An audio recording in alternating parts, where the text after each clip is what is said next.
اسی گھر وڑ کے ماریں گے کہ جنہیں میرے جوان میری میسج بڑا کلیئر کر چڑیا ہے میرے لیڈ کا جوان اور کسی بندے میلی اکھ میں دیکھا یا وہ نہیں تو اسی نہیں۔ بسم اللہ الرحمن الرحیم۔ السلام علیکم ناظرین، آپ دیکھ رہے ہیں گجرات نیوز۔ خبر شامل کرنے سے پہلے گزارش ہے کہ ہمارے چینل کو سبسکرائب کر لیں اور ویڈیو کو لائک کریں تاکہ ہر نئی آنے والی خبر بر وقت آپ تک پہنچ سکے۔ ناظرین، آپ کو اپڈیٹ کرتے چلیں ایلیٹ فورس گجرات کے حوالہ سے۔ آج سے چند روز قبل ایلیٹ فورس گجرات کے ایک ہیڈ کانسٹیبل شہید ہوئے پولیس مقابلہ میں، جس کے بعد گجرات پولیس اور ایلیٹ فورس گجرات حرکت میں آئی اور ان کی جانب سے اپنے بھائی اپنے جوان کا بدلہ لیا گیا۔ جس گروپ کے ساتھ ایلیٹ فورس کا آمنا سامنا ہوا تھا، مقابلہ ہوا تھا، اس گروپ کے جو مرکزی جو ملزمان تھے، جو اشتہاری ملزمان تھے، ان کے ساتھ ایک بار پھر ایلیٹ فورس آمنے سامنے ہوئی اور انہوں نے اپنا جو ہدف تھا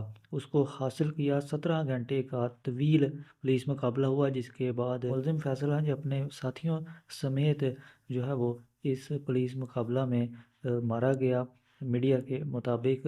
اور مزید آپ کو بتاتے چلیں تو وقار محسن جو کہ انچارج ہیں ایلیٹ فورس گجرات کے، ان کی جانب سے جب وہ دوبارہ پولیس لائنز پہنچے تو وہاں پر انہوں نے اپنے جوانوں کے ساتھ ایک کلیئر میسیج جو مجرم ہیں، جو جرم کرنے والے ہیں، ان کو دیا کہ اگر کوئی بھی میلی آنکھ سے میرے ایلیٹ کے جوان کی طرف دیکھے گا تو اس کی آنکھیں جو ہم نکال دی جائیں گی اور ہم گھر میں گھس کر ماریں گے اگر ہمارے کسی بھی ایلیٹ کے جوان کو نقصان پہنچا۔